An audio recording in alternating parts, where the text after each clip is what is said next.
बिस्मिल्लाहिर्रहमानिर्रहीम अस्सलाम वालेकुम माय यूट्यूब फैमिली। आज मैं आप सबके साथ बनाना मफ़िन्स की रेसिपी शेयर करने जा रही हूँ विद क्रंची टॉप। और ये इतना ज़्यादा सॉफ्ट स्पॉन्जी और डिलीशियस बनता है ना कि मैं आपको बता नहीं सकती। जब आप ट्राई करेंगे तो आपको खुद पता चल जाएगा। आप देख सकते हैं कि आपको देखकर ही समझ में आ रहा होगा कि कितना ज़्यादा स्पॉन्जी है। मैं आपको तोड़ के भी दिखा देती हूँ कि ये कितना सॉफ्ट है। तो आप भी इस रेसिपी को ज़रूर ट्राई करिएगा। वीडियो थोड़ी सी भी अच्छी लगे तो प्लीज़ इसे लाइक और शेयर करना ना भूलें। तो चलिए फटाफट से वीडियो स्टार्ट करते हैं। सबसे पहले हम एक बोल में ले लेंगे बनाना। तो मैंने यहाँ पर 3 मीडियम साइज़ के बनाना लिए हैं। अगर आपके पास ज़्यादा पके हुए केले हैं तो आप उन्हें यूज़ कर सकते हैं, वो बिल्कुल बेस्ट होते हैं। उन्हें फेंकने की ज़रूरत नहीं है। मेरे पास ज़्यादा पके हुए नहीं थे तो मैंने यही ले लिया है। इसे हम फ़ोर्क की हेल्प से मैश करेंगे। मिक्सर में आपको नहीं चलाना है, आपको इसे फ़ोर्क की हेल्प से ही मैश करना है। और इसके चंक्स आप छोटे बड़े रख सकते हैं, आप इसे कम ज़्यादा मैश कर सकते हैं। अगर आपको ज़्यादा बड़े बड़े चंक्स चाहिए तो आप इसे थोड़ा कम मैश करें। ये देखिए इस तरह से आप फ़ोर्क की हेल्प से इसे मैश कर लें। तो मैंने इसे पूरा मैश कर लिया है। बाकी के इंग्रेडिएंट्स हम इसमें ऐड करेंगे। सबसे पहले एक अंडा ऐड कर देंगे। इसके बाद इसमें जाएगा ऑयल। मैंने रिफाइंड ऑयल लिया है 1/3 कप। आप कोई सा भी अनफ्लेवर्ड ऑयल ले सकते हैं। इसके बाद इसमें जाएगी पिसी हुई चीनी आधा कप। साथ ही में ऐड करेंगे वनीला एसेंस 1 छोटा चम्मच के करीब।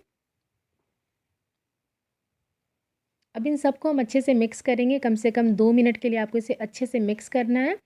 सारे इंग्रेडिएंट के लिस्ट आपको नीचे डिस्क्रिप्शन बॉक्स में मिल जाएंगे, तो आप वहाँ से ज़रूर चेक कर लें। देखिए अच्छे से आप इसे मिक्स करें।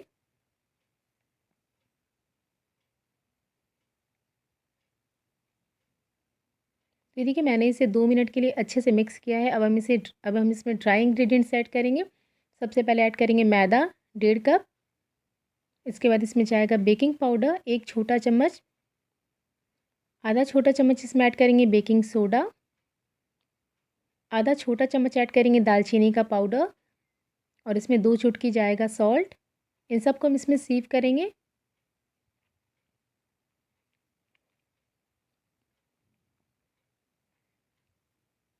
और अब हम ले लेंगे एक स्पैचुला, और स्पैचुला की हेल्प से इसे हमें फ़ोल्ड करना है बिल्कुल हल्के हाथों से। ये देखिए इस तरह से आप इसे बिल्कुल हल्के-हल्के हाथों से फ़ोल्ड करें।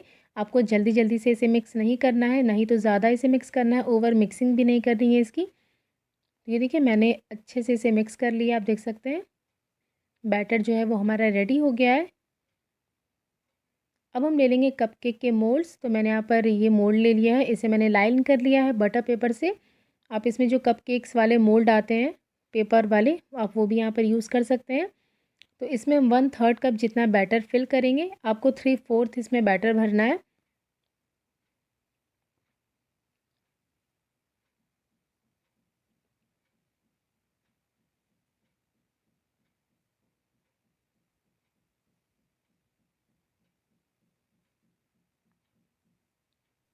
इसे आपको पूरा ऊपर तक फुल नहीं करना है, 3/4 ही हम भरेंगे क्योंकि अभी इसके ऊपर जाने वाला है क्रंची क्रम्बल। तो इसे हम 3/4 जितना फिल कर देते हैं सारे कपकेक के मोल्ड्स को। ये देखिए सबको मैंने फिल कर लिया है। और अब हम इसके ऊपर के लिए क्रम्बल बनाएंगे क्रंची सा। तो इसके लिए मैंने यहाँ पर एक बोल ले लिया है, इसमें हम डालेंगे आधा कप ब्राउन शुगर। इसके बाद इसमें जाएगा 1/4 कप मैदा। अब हम इसमें ऐड करेंगे 2 बड़े चम्मच बटर। आप सॉल्टेड अनसॉल्टेड यहाँ पर कोई सा भी ले सकते हैं। और अगर आपको सिनेमन का फ्लेवर ज़्यादा पसंद है दालचीनी का, तो आप यहाँ पर भी 1/4 टीस्पून जितना दालचीनी का पाउडर ऐड कर सकते हैं। इन सबको आपको अच्छे से मिक्स करना है, इस तरह से जैसे मैं कर रही हूँ। हाथों की हेल्प से आप इसे मिक्स कर लें, या फिर आप बिना क्रम्बल के भी मफ़िन्स बना सकते हैं। तो ये देखिए मैंने इसे अच्छे से मिक्स कर लिया है। ये हमारा क्रंची क्रम्बल बनकर यहाँ पर बिल्कुल रेडी है। इसे हम ऊपर से डालेंगे इसके। अगर आप चाहें तो आप इसे कढ़ाई या फिर पतीले में भी बेक कर सकते हैं, लो फ्लेम पर 30 से 35 मिनट के लिए। मेरे पास इतना बड़ा बर्तन नहीं था तो मैंने इसे अवन में बेक किया है 180 डिग्री सेल्सियस पर फॉर अराउंड 20 टू 25 मिनट्स के लिए आपको इसे बेक करना है। तो ये देखिए हमारे जो मफ़िन्स हैं यहाँ पर बेक होकर आ गए हैं, और ये कितने अच्छे से फूले हैं, कितने सॉफ्ट और स्पॉन्जी लग रहे हैं। और इनका कलर भी कितना ज़्यादा प्यारा है, आप देख सकते हैं। तो मैं आपको इसे तोड़ के भी दिखा देती हूँ कि ये अंदर से कितना ज़्यादा सॉफ्ट है। इस सॉफ्ट मफ़िन्स के साथ इसके ऊपर जो ये क्रंची क्रम्बल है, ये बहुत ही ज़्यादा टेस्टी लगता है।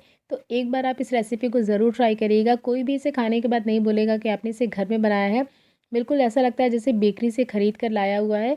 तो आप भी इसे ज़रूर ट्राई करें और अपने फीडबैक मेरे साथ शेयर करना बिल्कुल भी ना भूलें। मिलते हैं एक और नई रेसिपी के साथ, तब तक के लिए अल्लाह हाफ़िज़।